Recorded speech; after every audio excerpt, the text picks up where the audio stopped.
ഗതാഗത തിരക്ക് അനുഭവപ്പെടുന്ന കുളപ്പള്ളി ജംഗ്ഷനിൽ 13 മുതൽ പുതിയ സിഗ്നൽ സംവിധാനം മിഴി തുറക്കും. മോട്ടോർ വാഹന വകുപ്പും പൊതുമരാമത്ത് വകുപ്പിന്റെയും ഷൊർണൂർ നഗരസഭയുടെയും സഹകരണത്തോടെയാണ് പദ്ധതി നടപ്പിലാക്കുന്നത്. സിഗ്നൽ സംവിധാനം പ്രാവർത്തികമാകുന്നതോടെ ഗതാഗത പരിഷ്കരണവും നിലവിൽ വരും.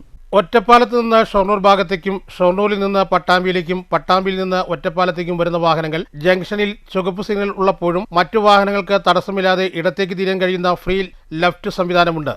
എന്നാൽ പട്ടാമ്പിയിൽ നിന്നും ഷൊർണൂർ ഭാഗത്തേക്ക് പോകുന്ന വാഹനങ്ങളും ഷൊർണൂരിൽ നിന്ന് ഒറ്റപ്പാലം ഭാഗത്തേക്ക് പോകുന്ന വാഹനങ്ങളും ചുവന്ന ലൈറ്റ് പ്രകാശിപ്പിക്കുമ്പോൾ സിഗ്നൽ നിർത്തിയിട്ട് വേണം യാത്ര തുടരാൻ. വണ്ടികൾക്ക് തിരിഞ്ഞു പോകണമെങ്കിൽ പഴയ ഗീതാ തിയേറ്ററിന് മുൻവശത്തുകൂടി യു-ടേൺ എടുത്തു വേണം തിരിയാൻ കഴിയുള്ളൂ. കാൽനട യാത്രക്കാർക്ക് റോഡ് മറികടക്കാൻ വിദേശ മദ്യ ഷോപ്പ്, കുടുംബിനി, സൂപ്പർ മാർക്കറ്റ്, ഗവൺമെന്റ് പ്രസ് എന്നിവയ്ക്ക് മുന്നിൽ സീബ്ര ലൈൻ വരയ്ക്കാനും നിർദ്ദേശം നൽകിയിട്ടുണ്ട്.